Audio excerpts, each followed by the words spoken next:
Assalamualaikum warahmatullahi wabarakatuh. Hai teman-teman semua, kembali lagi nih bersama saya Muhammad Fardizki dari kelas 11 MS1 SMA Negeri Plus Provinsi Riau. Teman-teman, pada kesempatan kali ini saya akan menjelaskan dan juga mempresentasikan mengenai sejarah dari Perang Jagaraga atau yang kita kenal sebagai Perang Puputan. Teman-teman penasaran? Tetap saksikan video ini. Teman-teman, Perang Bali atau kita kenal sebagai Perang Jagaraga atau lebih populer dengan Perang Puputan merupakan perang yang terjadi di Pulau Bali. Nah, teman-teman, pada saat itu di abad ke-19, Pulau Bali terdiri atas 9 kerajaan.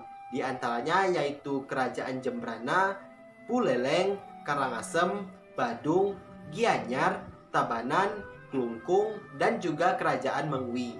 Namun pada perkembangannya di akhir abad ke-19, Kerajaan Mengwi kalah perang dan menjadi bagian dari Kerajaan Tabanan dan juga Kerajaan Badung.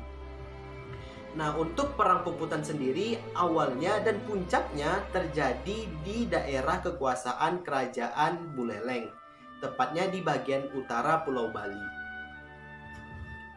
Nah, pada perkembangannya Perang Puputan ini terjadi antara kerajaan-kerajaan yang ada di Bali melawan kolonial Belanda.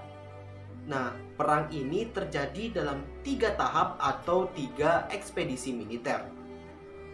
Ekspedisi militer yang pertama terjadi pada tahun 1846. Ekspedisi militer yang kedua terjadi pada tahun 1848. Dan ekspedisi militer yang ketiga terjadi pada tahun 1849. Nah, namun kenapa lama? Hal ini diakibatkan adanya kegigihan dan juga semangat dari segenap rakyat Bali beserta raja-rajanya demi menegakkan adanya hak tawan karang dan mempertahankan wilayah Bali dari kekuasaan Belanda. Nah, kemudian apa sih hubungan antara kemarahan Belanda dan juga hak tawan karang? Jadi teman-teman, hak tawan karang merupakan hak bagi kerajaan-kerajaan yang ada di Bali untuk merampas kapal-kapal asing yang karam di perairan Bali.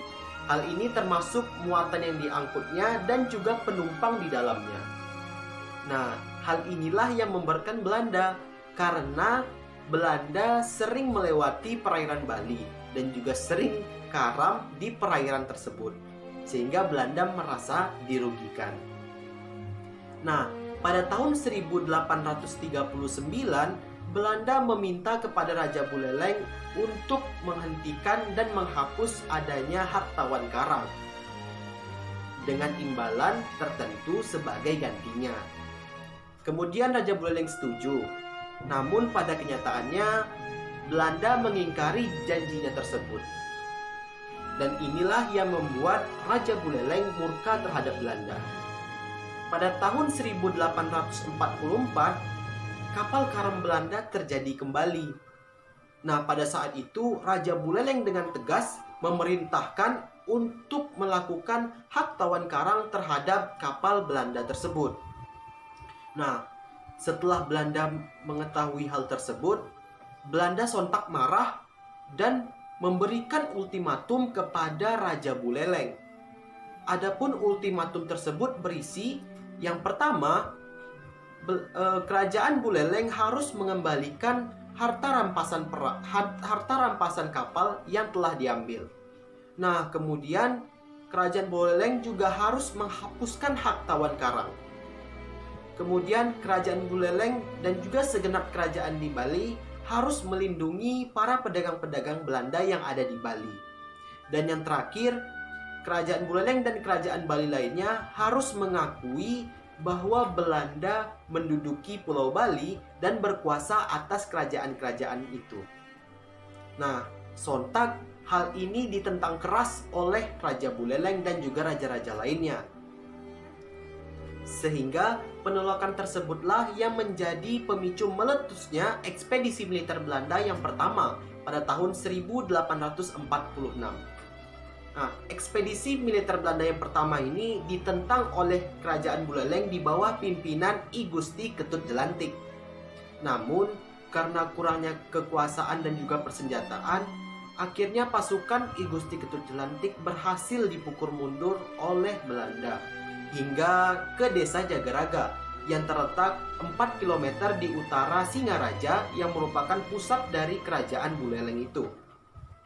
Kemudian karena merasa telah menang, Belanda menarik pasukannya ke Pulau Jawa. Nah, hal itulah yang dimanfaatkan oleh I Gusti Ketut Jelantik untuk bersekutu dengan kerajaan-kerajaan di sekitarnya dan juga memperkuat benteng pertahanan di desa Jagaraga. Selain itu, I Gusti Ketut Jelantik juga melaksanakan pertahanan gelar Capit Urang atau Capit Kepiting. Nah, sistem pertahanan ini dengan cara membuat parit di sekitar desa Jagaraga dan menanamkan ranjau bambu di dalamnya. Nah, selain itu, koalisi kerajaan-kerajaan di Bali ini juga menyerang pos-pos Belanda yang telah dibangun di wilayah kerajaan Buleleng. Namun lantas, apakah Belanda sudah merasa kalah? Nah, ternyata belum, teman-teman. Pada tanggal 8 Juni 1848, Belanda mengirimkan ekspedisi militernya yang kedua.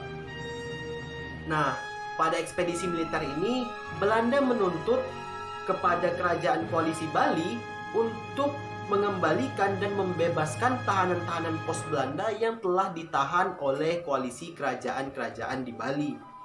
Nah, selain itu, Belanda juga meminta kepada koalisi kerajaan untuk merobohkan dan menghancurkan benteng yang telah dibuat di Jagaraga.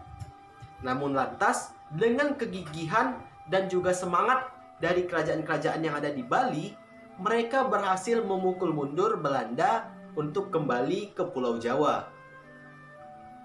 Namun bukan sampai di situ saja. Belanda tidak menyerah. Kemudian Belanda mengirimkan ekspedisi militernya yang ketiga pada tahun 1849.